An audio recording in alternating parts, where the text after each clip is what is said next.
Just keep an eye on Rich Ryan there. He's on the screen. I think he's made up a lot of time against some of the guys ahead of him in this field. If you had to summarize what it takes to get very good at sled push and very good at sled pull, what are the essential components? What do people really need to be paying attention to? So my process through this, I was like, I'm just going to push it a bunch all the time. I'm just going to do it 4 times a week. And ultimately that was too much. Like I started feeling a little bit lower leg pain, foot pain, and it was like, I might like be overdoing it here. So how it kind of looks now, it's 2 times per week.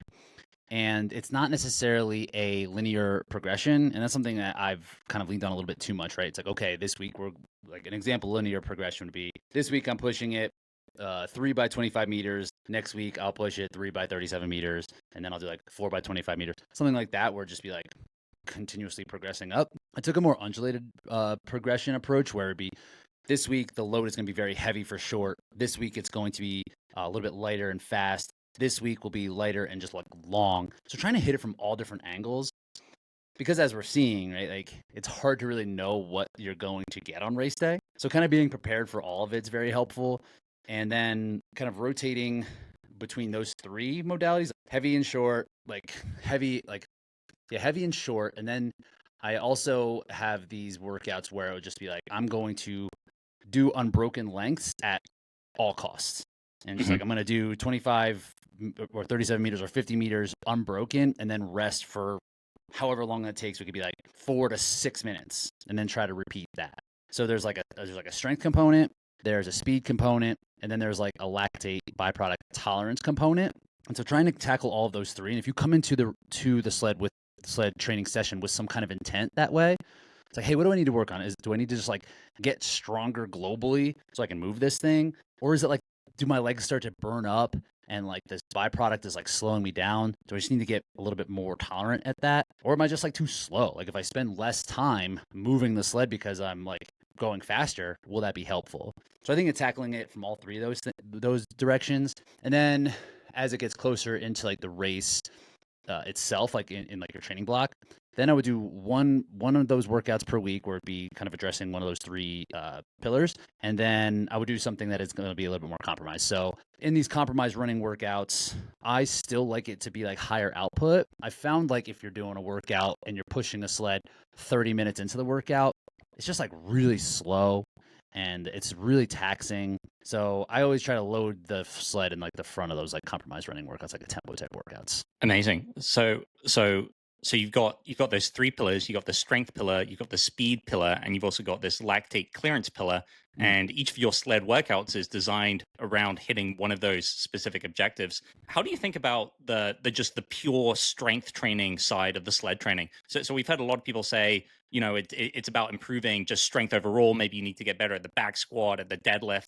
Do you feel like people really should be training the sleds directly, or do you think some of the supplemental training is equally or even more important? I think that the specific training is going to be better bang for buck, and it's going to move the needle the most. Okay. I think a lot of it comes down to just recoverability.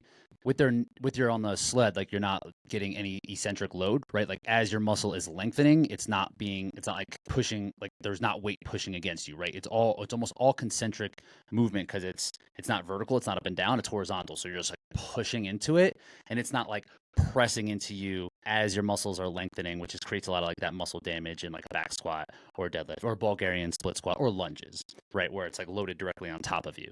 That's why you get that like real nasty soreness.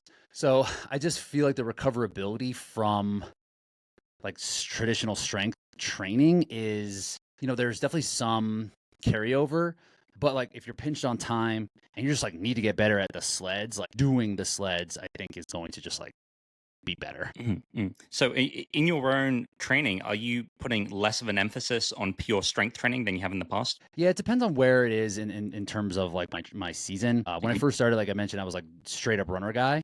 Like I had some CrossFit background. Like I can't say I was like straight up runner, but like there was like times where I just like was focused on running when the sport kind of happened again, and I needed to move into like a more of a hypertrophy phase, right? Like I identified it's like I'm not strong enough, I'm not big enough, I need to improve on that. So I've done pieces where I needed to put on muscle, and to do that eccentric loading that creates that muscle damage is like critical. right? Like the muscle damage is essentially what creates the muscle growth. So I did those phases because I needed to get bigger and stronger.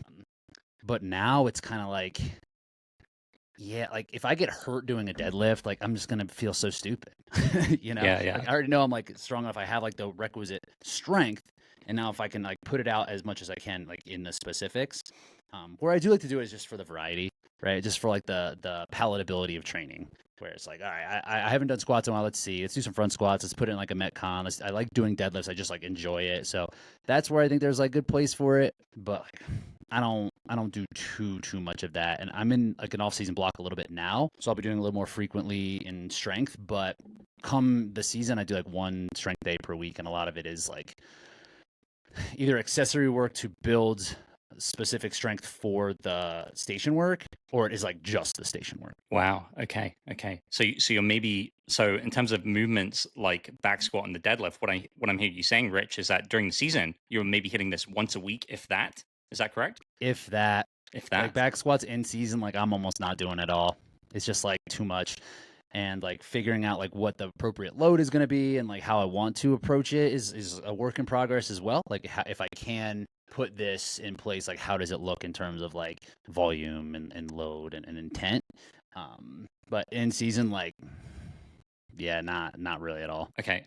And do you have a sense of what you could do for those major lifts? So even though you're not practicing them on a regular basis, what kind of strength do you think you're at during a typical Hyrox season in terms of what you could be placing on the bar? Yeah, that's a great question. So like my lifetime PRs are in the back squat, it's 325. The deadlift is 405. I'm talking pounds. And my bench is 245. So in season, I think my bench would probably be pretty close to that. That's like a newer thing, doing more bench press. Deadlift, I could probably pull like 380. And back squat, maybe 300. I would say 280, 285. I think if I like worked up and was like had a belt on and like had like the lifter shoes, the knee sleeves, the whole deal. So I don't know what percentage is that. You got a percentage brain like that you can run those percentages like that? What is it? It's like 80 to 90%. Like in my mind, I'm thinking this isn't that far off. Yeah, and that's something that I'm interested in what you think on your end. Like, and in general, like to maintain strength, it doesn't take that much. Like to maintain like your speed and like your turnover as a runner, or just like your speed in general, that does take some like frequency to like maintain that, and those diminish pretty quick. But strength gains, they kind of stick around. So as long as you're like doing something like heavy, like I found the sled push, in particular for my front squat for some reason, that translates because I think it is a little bit more quad heavy. And like if I'm doing like heavy sled pulls, like it's not directly the same as a deadlift, right? But like I'm still moving something pretty heavy. So strength gains are easy to maintain, and so is muscle mass, right? Like muscle mass is on, it's real hard to lose it unless like you're actually trying to.